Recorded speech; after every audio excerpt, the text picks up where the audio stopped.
happening in front of our eyes by the countries which helped to establish this court. How much double morality are we going to watch in the future? But when this court was evaluating cases from Africa, Asia, from least developed countries, we were all saying, everything is wrong.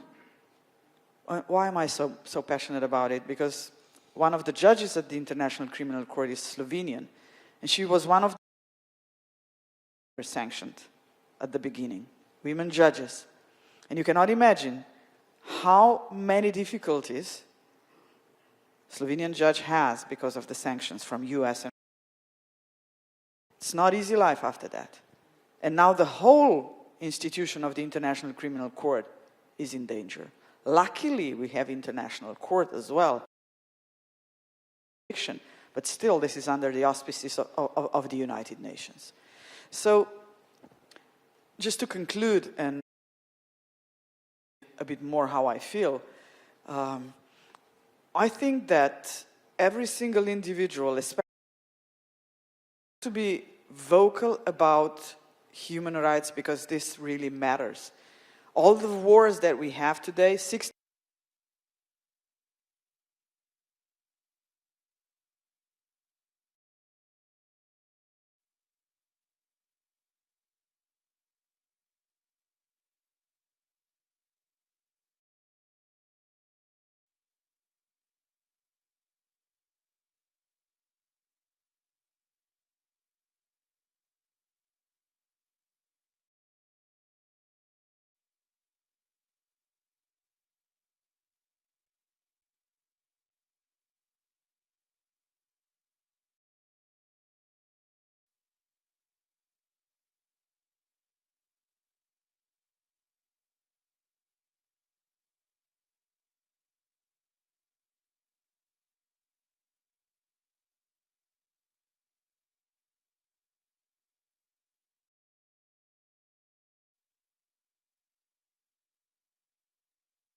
is going to be addressing us. Thank you so much. I know it's a little tricky because you are passing his words a little bit. And of course, your president is a human rights lawyer. So this is hard shoes to fill, but I know you will do so anyway. Welcome. Okay, thank you very much. I think I must begin by saying human rights are foundational to a just world, which is why when we got into power last year in November, we made a pronouncement that our overarching guiding light will be human rights. We will adopt a human rights-centric approach to development. We will adopt a human rights-centric approach to foreign policy, which means that in everything we do, in every statistic we look at, we will see a human face. And I think that is exactly where the problem begins sometimes. Sometimes we speak about human rights from a very theoretical perspective. I think it is time now we need to see human beings and human faces behind everything we do.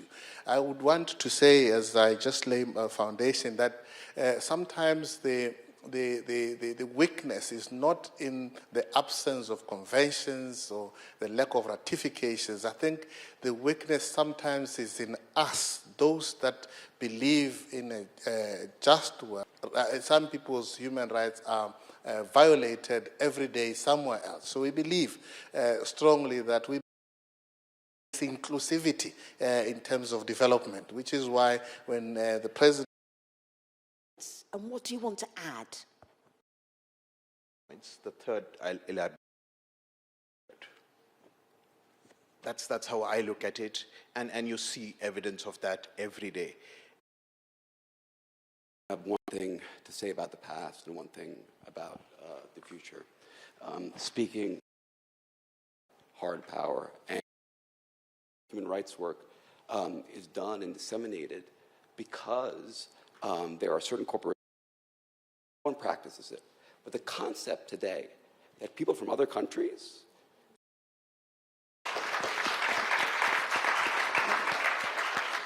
I should know by now, every time one of the panelists speak, give an example. Please. You be precise. What example do you need? I can't tell you your example, but I'm hoping you have one about how you prevent the erosion of human rights, how you are preventing the erosion of human rights. What is it that you can share that may well help the rest of us? He's a living example. He is the example. He's being very humble, Mr. Soros. I was not worrying about the erosion.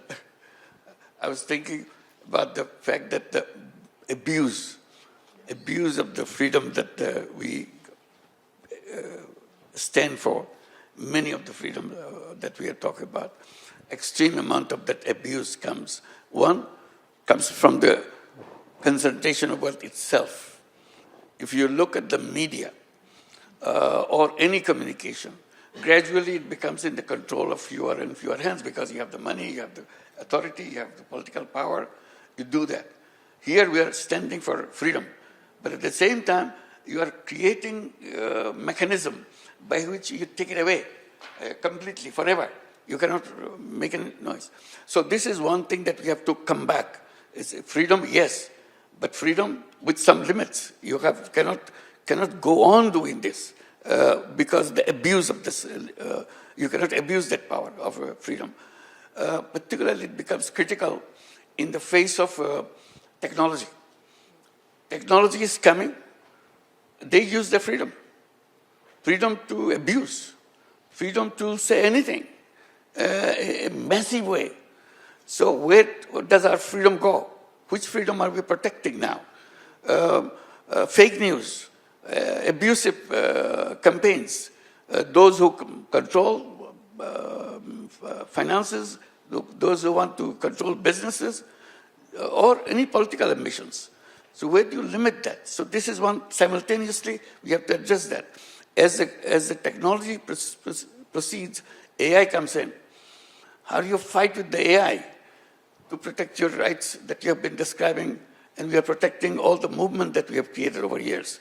So how do you protect or put the limits on the AI and future technologies that will be coming? Dr. Yunus, do you know the answer? Or are you just giving us the question? No, I was saying we have to think that we have to find a way to address that. I'm not Understood. have the solution to that. I said this is the threat which is coming. So when you try to protect one, you release another power on the other side. How you manage that? So management issue becomes more important for us. Minister Butali, if we're going to be pragmatic, practical, you get. I'll just say that I believe there's hope. There's hope out there because if you look at us as the government of Botswana, we believe that by making baby steps and...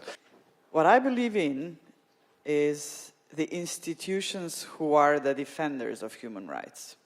This is why it is important that every single country has an ombudsman and that we do have High Commissioner for Human Rights, UN. We have Commissioner for Human Rights in the Council of Europe.